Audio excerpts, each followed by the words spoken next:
Assalamualaikum warahmatullahi wabarakatuh. Bertemu lagi dengan Bu Febri dalam channel Belajar Matematika. Hari ini kita akan belajar mengenai lingkaran. Bu harap setelah kalian membaca, memahami dan mengikuti video yang Ibu buat, kalian dapat menjelaskan dan mengidentifikasi titik pusat, jari-jari, diameter, busur, tali busur, tembereng, dan juri. Selain itu, kalian juga bisa menjelaskan dan menaksir keliling dan luas lingkaran serta menggunakannya untuk menyelesaikan masalah sehari-hari. Baik, kita mulai saja. Yang pertama, definisi dari lingkaran. Lingkaran itu apa sih sebenarnya? Lingkaran adalah suatu kurva tertutup sederhana yang merupakan tempat kedudukan titik-titik yang berjarak sama terhadap suatu titik tertentu. Jarak yang sama tersebut disebut dengan jari-jari lingkaran, sedangkan titik tertentu tersebut disebut pusat lingkaran atau titik pusat. Oke, setelah kita tahu definisinya, mari kita melihat unsur-unsur lingkaran.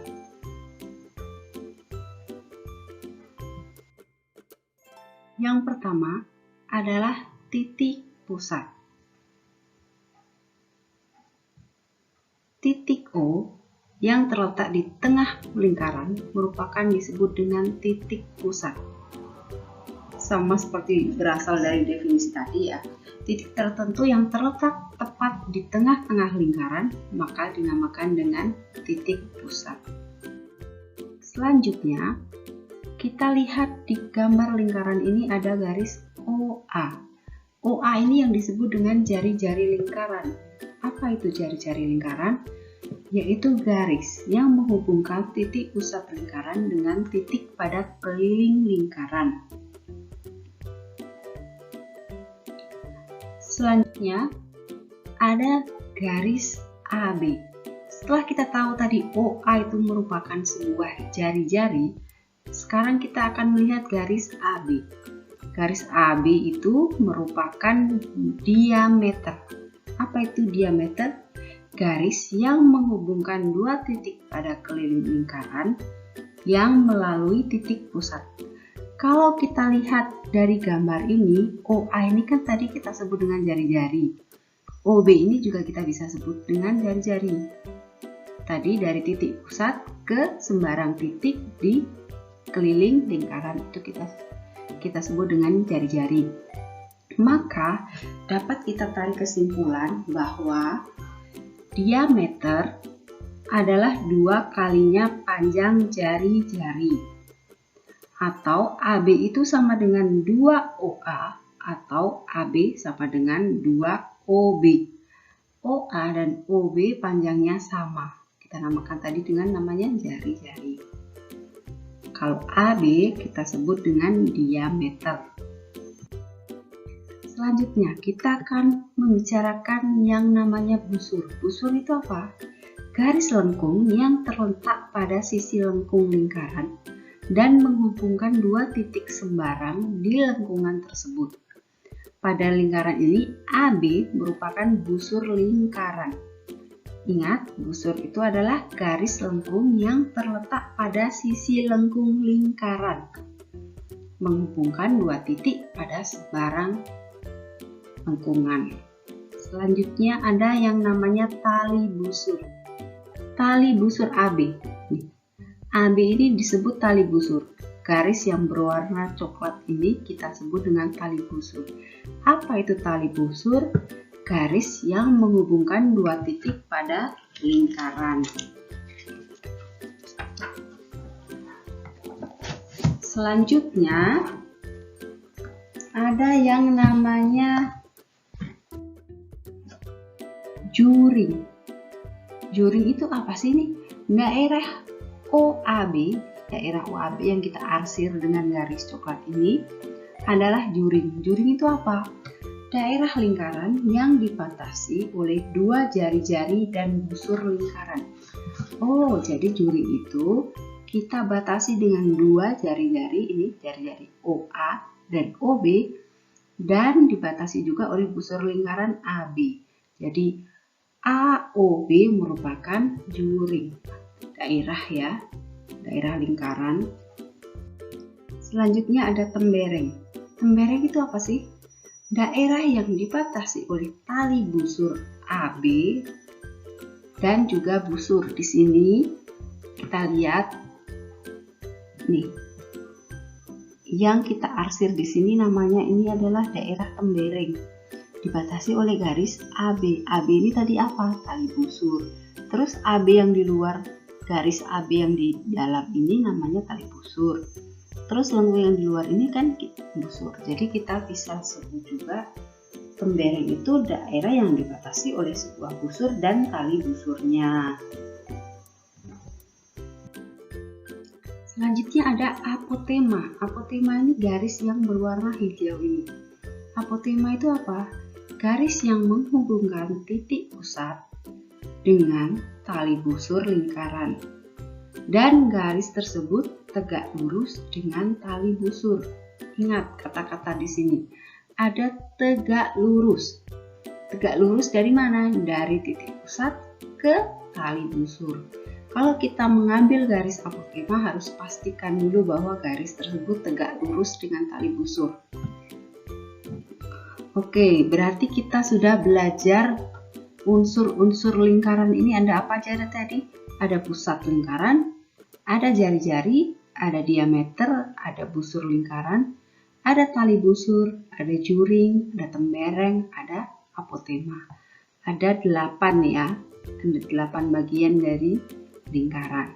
Bisa kalian hafalkan, kalian ingat-ingat ini bagian apa dalam lingkaran. Selanjutnya, kita akan menentukan nilai pi. Gimana caranya untuk menemukan pendekatan nilai pi? Kita bisa melakukan beberapa cara dengan melakukan percobaan sederhana. Yang pertama, kita mencari benda yang berbentuk lingkaran. Kemudian mengukur diameter masing-masing lingkaran dengan menggunakan sebuah penggaris. Setelah itu, kita mengukur keliling masing-masing lingkaran menggunakan bantuan benang dengan cara menempelkan benang pada bagian tepi lingkaran. Dan kemudian panjang benang diukur menggunakan penggaris. Tadi kan kita melakukan percobaannya dengan cara menempelkan benang ke pinggiran lingkaran. Setelah selesai, kita ambil benang yang sudah menempel itu, kita potong sesuai panjang dari lingkaran itu, lalu kita ukur menggunakan penggaris. Setelah itu kita hitung nilai pi-nya dengan cara gimana? Keliling lingkaran kita bagikan dengan diameter lingkaran. Kemudian catat hasilnya. Dan hasil yang akan kalian peroleh pasti mendekati 3,14 atau 22/7. Oke, mau kita selain mencari barang-barang berbentuk lingkaran, kita juga bisa menggambar menggunakan jangka. Kita gambar lingkaran dengan jangka dengan diameter tertentu, kita hitung kelilingnya. Setelah itu menggunakan cara yang sama, keliling kita bagikan dengan diameter. Nanti akan menemui nilai dari pi yang pasti selalu mendekati 3,14 atau 22/7. Jadi dalam lingkaran itu ada nilainya ya, nilai pi pasti ada nilai pi-nya. Pi-nya itu 3,14 dan 22/7. Lalu keliling lingkaran. Kalau tadi kita mencari keliling lingkarannya kan menggunakan benang ya. Kalau ada rumusnya gimana? Keliling lingkaran itu rumusnya apa sih, Bu? Keliling lingkaran rumusnya adalah 2πr atau pi kali diameter. 2πr. R itu apa? R itu adalah jari-jari. Kalau kita mengetahui jari-jarinya, maka untuk mengetahui kelilingnya adalah menggunakan rumus 2πr. Pi-nya tadi berapa? 3,14 atau 22/7. Kapan kita menggunakan pi itu 22/7 atau 3,14? Kita lihat lagi dari jari-jarinya. Kalau yang kita ketahui diameternya gimana? Kalau yang kita ketahui diameternya, maka rumusnya adalah pi kali diameter. Kalau sebuah lingkaran itu memiliki jari-jari atau diameternya dengan kelipatan 7, maka untuk memudahkan menghitung menggunakan pi yang 22/7. Sedangkan kalau jari-jari dan diameternya bukan kelipatan 7, gunakan pi-nya 3,14. Itu berlaku untuk mencari keliling lingkaran atau luas lingkaran. Loh, kita belum belajar luas. Luas lingkaran gimana? Untuk luas lingkaran, rumusnya masih sama. Berbeda. Rumusnya adalah pi kali r kuadrat. R kuadrat itu artinya apa? Pi kali r kali r. Itu kalau yang kita ketahui jari-jarinya.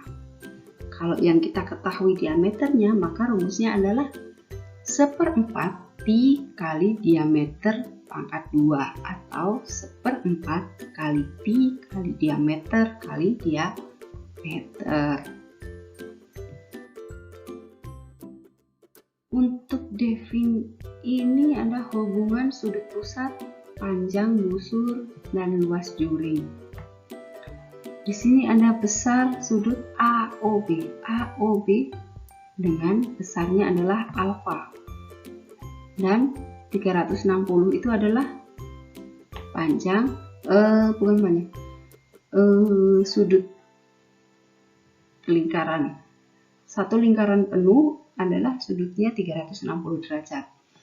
Jadi antara besar sudut AOB dan 360 derajat itu sama aja dengan panjang busur AB per keliling lingkaran, sama dengan juga dengan luas juring OAB per luas lingkaran. Ini 360 derajat itu kan satu lingkaran penuh, keliling lingkaran juga satu lingkaran penuh. Luas lingkaran berarti luas seluruh lingkaran. Kalau besar sudut AOB itu apa? Besar sudut AOB berarti hanya sebagian ini. Sebagian ini kita bandingkan dengan seluruh lingkaran. Kalau ini panjang busur AB berarti sepanjang ini kita bandingkan dengan keliling lingkaran. Itu sama aja dengan luas juring OAB. Luas juring OAB adalah yang gambar pink. Kita bandingkan dengan luas seluruh lingkaran. Satu lingkaran penuh ini. Ini semuanya sama. Jadi besar sudut AOB per 360 derajat itu sama aja dibandingkan dengan panjang busur AB per keliling lingkaran, sama juga dengan luas juring OAB per luas lingkaran. Oke, untuk pembelajaran hari ini itu saja yang bisa Ibu sampaikan. Terima kasih. Untuk tugas-tugasnya silahkan dikerjakan dari buku paketnya Bu Erlangga Terampil Berhitung Matematika halaman 96 dan halaman 100. Selamat mengerjakan anak-anak. Terima kasih. Wassalamualaikum warahmatullahi wabarakatuh.